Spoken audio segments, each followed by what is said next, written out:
সুপ্রভাত বন্ধুরা, কেমন আছো সবাই? আশা করছি সবাই খুবই ভালো আছো আর আমরাও বেশ ভালোই আছি। মুক্তধারা আরেকটি নতুন ব্লগে তোমাদেরকে অনেক অনেক স্বাগত আর ভালোবাসা জানিয়ে আজকের আমি ব্লগটি আরম্ভ করছি। আজ হলো শনিবার আর এখন বাজছে ওই 5:15-20 নাগাদ হবে বাজছে, ঠিক আছে? তো তোমাদেরকে সঙ্গে করে এখন থেকে আরম্ভ করছি। 5:30টায় তো স্কুল, মানে টোটো চলে আসবে 5:30টায়। তো এই যে দুষ্টু চুল বেঁধে দিচ্ছি, কিন্তু কী বলো তো, ওর পছন্দ হচ্ছে না। ও বলছি চাচি তুমি খুব লুজ করে দিচ্ছ। যাই হোক, এটা নিয়ে আমি 3বার খুললাম, 3বার না 2বার খুললাম, আর লাস্টবারে আমি 3বার বাঁধলাম, তখন ওর পছন্দ হলো। আর আজকে যেহেতু শনিবার টিফিন করিনি, ওরা দুধ বিস্কুট খেয়ে দুজনেই বেরিয়ে গেলো স্কুলের জন্য।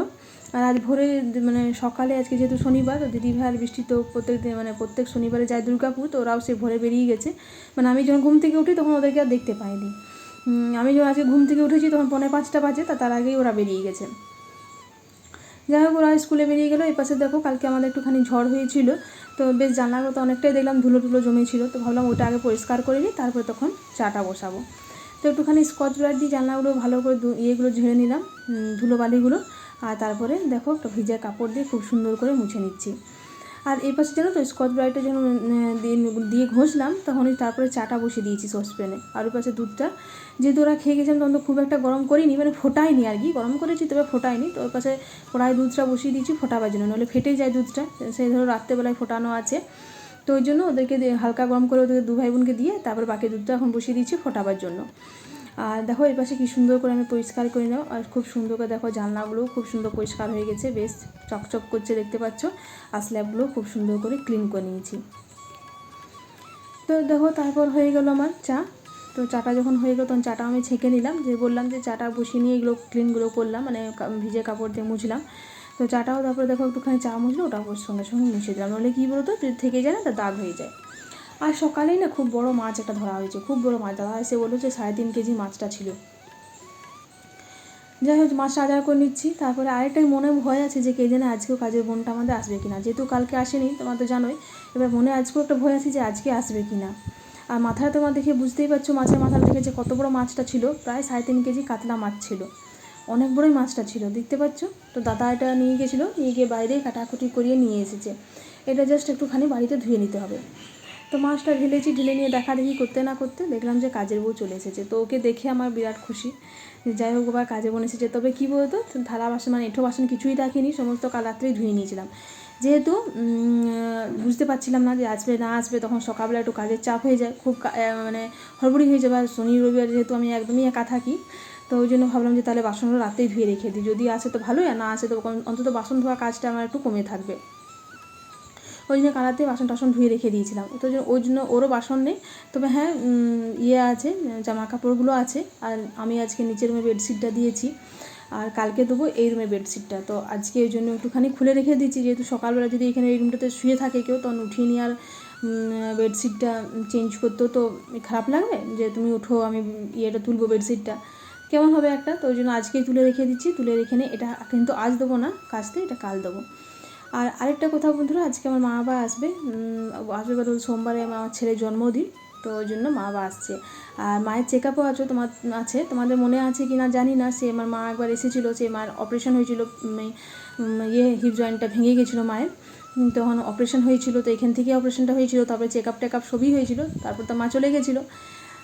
দিয়ে আজকে আবার আসবে, আজকে আসবে। তো সোমবারে চেক আপটাও করাবে, সোমবারে বার্থডে আছে, তবে সোমবারে মা সকাল থেকে যাবে, গিয়ে নিয়ে ডাক্তার দেখাবে, চেক আপ করাবে। তো ওই জন্যই বিশেষ করে আসছে আরও আজকে। যাই হোক, নিচে সমস্ত কাজ কমপ্লিট করে ওপরে উঠে গেছি। ওপরে উঠে নিয়ে প্রথমে নিজের রুমে বেডশিটটা বিছানা ভালো করে ঝেড়ে নিয়ে, আর তারপরে এই রুমে এলো। ওই যে কালকে খুব প্রচণ্ড গরম বেড়ে গেছে, তো এসি চালিয়ে না এসি চালিয়ে একটু শোয়া হয়েছিলো এখানে। তো এই বিছানাগুলো একটুখানি তুলে রেখে দিলাম। তারপরে হচ্ছে গিয়ে সমস্ত ঘরগুলো ঝাঁট দিয়ে, আর এরপর বারান্দাটাও ঝাঁট দিয়ে দিচ্ছি। আর সমস্ত ঘর ঝাঁট দেওয়ার ভিডিও করলাম না বন্ধুরা, এই যে বারান্দাটা ঝাঁট দিয়ে নিলাম। চলো এরপর নিচে যাই, দেখি রান্নাঘরে। তো দেখো বন্ধুরা, মা তরকারি কেটে রেডি করে দিয়েছে। এখানে আবার ভেন্ডি ভাজা কেটেছে আর উচ্ছে আলু ভাজা। ভেন্ডি ভাজা হবে, উচ্ছে আলু ভাজা হবে, এই দুটো একসঙ্গে মিক্স করে ভাজবো। আর ভেন্ডি ভাজা, এখানে হবে একটু আলু পোস্ত, এটা হবে কাঁঠালের তরকারিটা, সে যে কাঁঠালে তোমরা কালকের আমার ব্লগে দেখেছিলে। তো এই কাঁঠালটা মাছকে কেটে দিয়েছে, তো এইটা করবো এটা। আর এখানে পেঁয়াজ কাটা আছে, পেঁয়াজটা হবে এঁচোড়ে দেওয়া হবে, আর এই যে মাছে হবে দেওয়া। তো এই হবে আজকে আমাদের মেনু। তো অনেকগুলোই করতে হবে, তো চলো এরপর রান্নাটা আরম্ভ করে দিই। প্রথমে এঁচোড়টা ইয়ে করে দিই, কুকারে দিয়ে একটা স্টিম বসিয়ে দিই, দুটো স্টিম দিয়ে দিই, সেদ্ধ হয়ে যাবে ঝপ করে।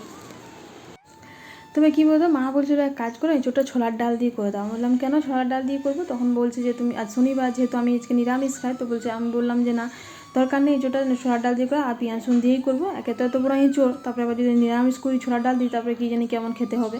আমি বললাম দরকার নেই, আমি তখন এঁচোড় নেবো না, সে বরং ভালো, কিন্তু এই এঁচোড়টা পেঁয়াজ রসুন দিয়েই করবো। বা বাকি তো সবাই খাবে, আমি না খেলে কী হবে? বাকি তো বাড়িতে তো আর সবাই আছে, ওরা তো সবাই খাবে, তো তাই নিরামিষ পেঁয়াজ রসুন দিয়েই করবো।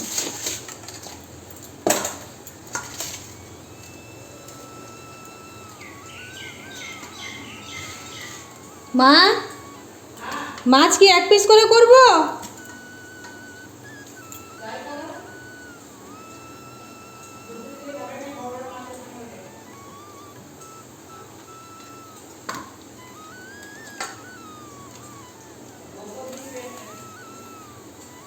হ্যাঁ,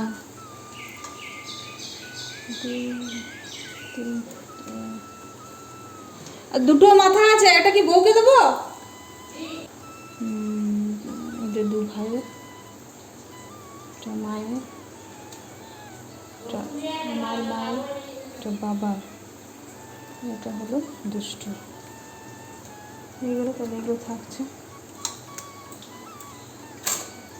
কাল হবে হিসাব আর একবার করে নেবো, আমি আবার ভুল ভাল করি। আমি 2 মাথা, আচ্ছা এটা হলো 2 ভাইয়ের ওদের, এটা হলো এইখানে মায়ের, এটা হলো দুষ্টু হয়ে গেল, এটা হলো আমার মায়ের, এটা আমার বাবার, আর এটা বেটু, আর এটা হলো এইখানে বাবার, আর এটা বইয়ের। থাক, কাল হয়ে যাবে, বড় পিস থেকে দিয়ে দিই।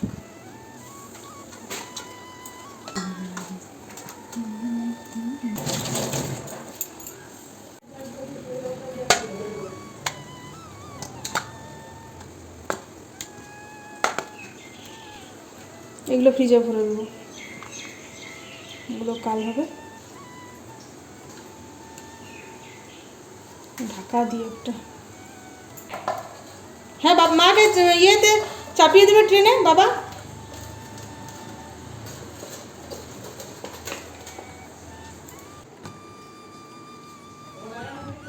হ্যাঁ লাগাচ্ছি।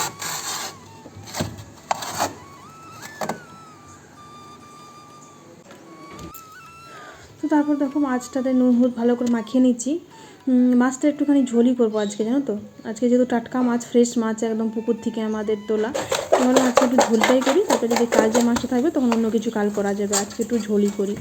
তো ডালটাও কিন্তু করতে হবে, যেহেতু বেটু ডাল ছাড়া খাবে না, তো দুষ্টুর আর বেটুর জন্য একটুখানি ডাল। তো দেখো বন্ধুরা, এখানে আমার আলু পোস্ত, আলুগুলো সেদ্ধ হয়ে গেছে, পোস্তটা দিয়ে দেবো।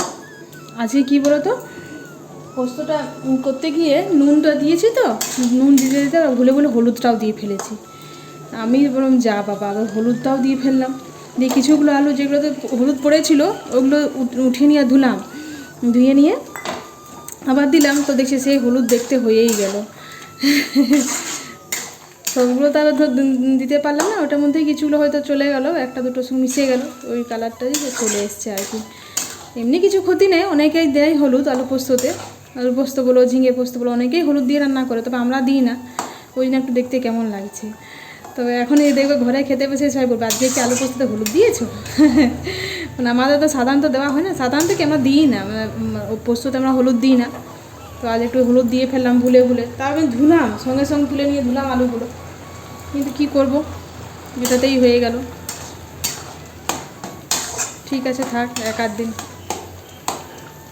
হতেই পারে, মানুষ এসে আসলে নুন আর হলুদ সব জিনিসে নুন হলুদ একসঙ্গে দিই, তো ওই তালে তালে দিয়ে ফেলেছি।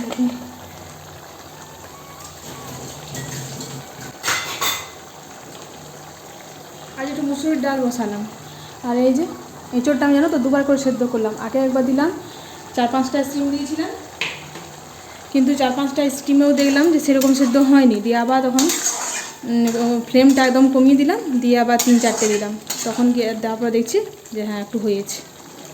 ওই জন্য আমার একটু দেরি হলো, নাহলে একটু তাড়াতাড়ি হয়ে যেত। যাই হোক পোস্তটা পাচড়া নামিয়ে নিই।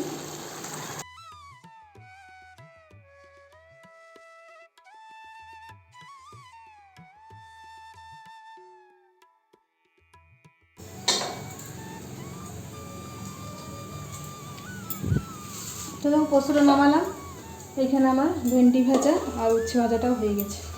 এরপর এঁচোড়টা করব, তারপরে মাছটা করব। হ্যাঁ দেখো বন্ধুরা, রান্না করতে করতে একজন ভদ্রলোক এলো, মানে বয়স্ক করে লোকটা ছিল, দুধ বিক্রি করতে এসেছিলো।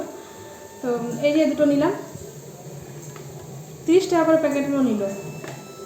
রান্না করতে করতে একদম মানে রান্নাঘরের সামনে, জাস্ট আমাদের এই সামনেটাতে, যে দিদি দুধগুলো একটু রাখুন, দিদি দুধগুলো রাখুন। তো নেবার ইচ্ছে ছিল না, যেহেতু অনেকগুলোই ধূপ আমাদের এখন বাড়িতে আছে, মানে একসঙ্গে অনেকগুলো প্যাকেট নেওয়া হয়, তো অনেকগুলোই আছে। তবে কী বলতো, বয়স্ক করে একটু লোকটা ছিল, তো ভাবলাম একটু আশা করে নিয়ে এসছে বিক্রি করতে, কী করে না ফেরায়। তো একটা নিচ্ছিলাম, তারপরে ভাবলাম 30 টাকা করে আছে, দুটো নিয়ে নিই। দেখি একবার গন্ধটা মনে হচ্ছে ভালোই। এই যে তোমাদের সঙ্গে শেয়ার করলাম। তো দেখো, তারপর ভালো করে কড়াইটা ধুয়ে নিয়ে ওখানে তেল দিয়ে দিলাম, দিয়ে মাছের মাথাগুলো প্রথমে ভেজে নিচ্ছি। আমি মাকে দেখেছি বরাবরই যে মাছ করলে কিন্তু মাছের মাথা আগে ভাজে। তবে দুটো মাথা একসঙ্গে দিয়ে নিয়ে একটা মাথা তুলে রাখলাম, আবার একটা ভাজছি। ভেন্ডি ভাজা, উচ্ছে ভাজা, আলু পোস্ত,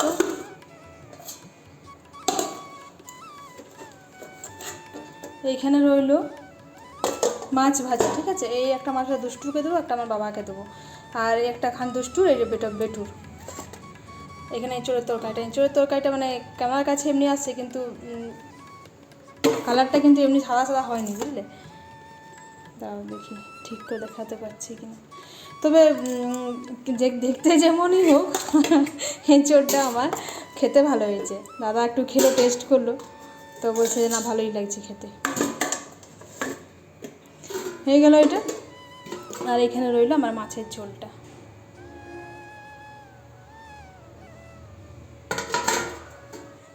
আর পুরো গ্যাস ট্যাস মোছামুছি কমপ্লিট, গ্যাস মুছে দিয়েছি। এখানে ভাত নামিয়ে নিয়েছি, উবুড় করে দিয়েছি, আর এ পাশে দুধ বসিয়ে দিয়েছি। ঠিক আছে, এবার আমি চান করতে যাবো। স্নান করে এসে নিয়ে আর একটু আমের চাটনি বাকি আছে, ওটা করবো। তো ভাবলাম আগে স্নানটা করে নিই, স্নান করে এসে আমের চাটনিটা করবো। আর খাবারগুলো এখানেই রইলো, ওইখানেই যাবো না, যেহেতু বিড়াল তখন এসে আমাদের সব খেয়ে দেবে। এই জানলাটাও বন্ধ করে দিলাম, এই পাশে এই দুটো জানলাও বন্ধ করে দিয়েছি, আর এই যে এই জানলাটাও বন্ধ আছে। ঠিক আছে, এবার দরজাটা বন্ধ করে দেবো, তাহলে আর বিড়াল ঢুকতে পারবে না। ছেলেমেয়েরা এই মাত্র স্কুল থেকে এলো। চলো, তো বন্ধুরা স্নান টান করে এলাম, এসে নিয়ে এই যে মা আমটা কেটে রেখে দিয়েছে, তো চাটনি করবো।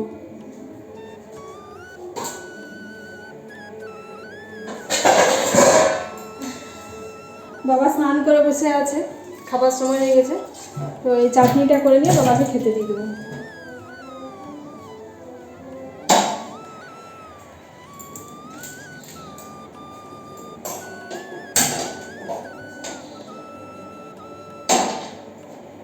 কি গরম লাগছে, রান্নাঘরটা চারিপাশে বন্ধ, তো প্রচণ্ড গরম লাগছে।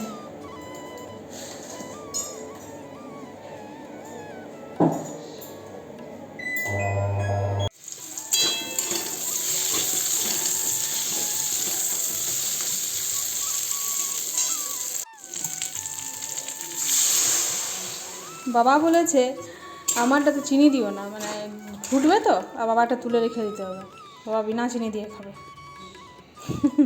বললাম বাবা বিনা চিনি দিয়ে খেতে পারবে না, আমটা এমনিতে খুব টক। বলছে হ্যাঁ আমারটা চিনি একদমই দিও না, বিনা চিনিতেই খাবো। ঠিকই আছে, বাবার জন্য তুলে তারপরে চিনি দেবো।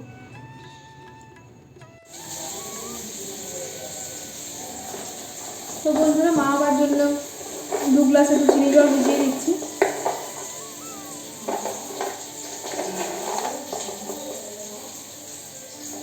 এই রোদে রোদে আসবে,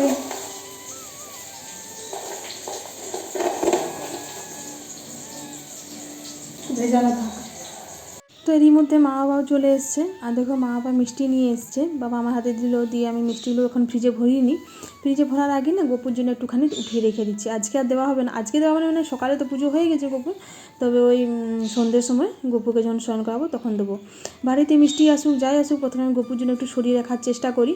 আর ফ্রিজে ঢোকাবার আগে, যেহেতু ফ্রিজটা তো আমাদের এখন আঁশ টাঁশ সবই ঢোকে, তোমরা তো দেখেছো, মাছ মাংস সবই থাকে, তো ঠাকুরকে খাবার জিনিস দেওয়ার জন্য আমি আর ফ্রিজের জিনিস দিই না।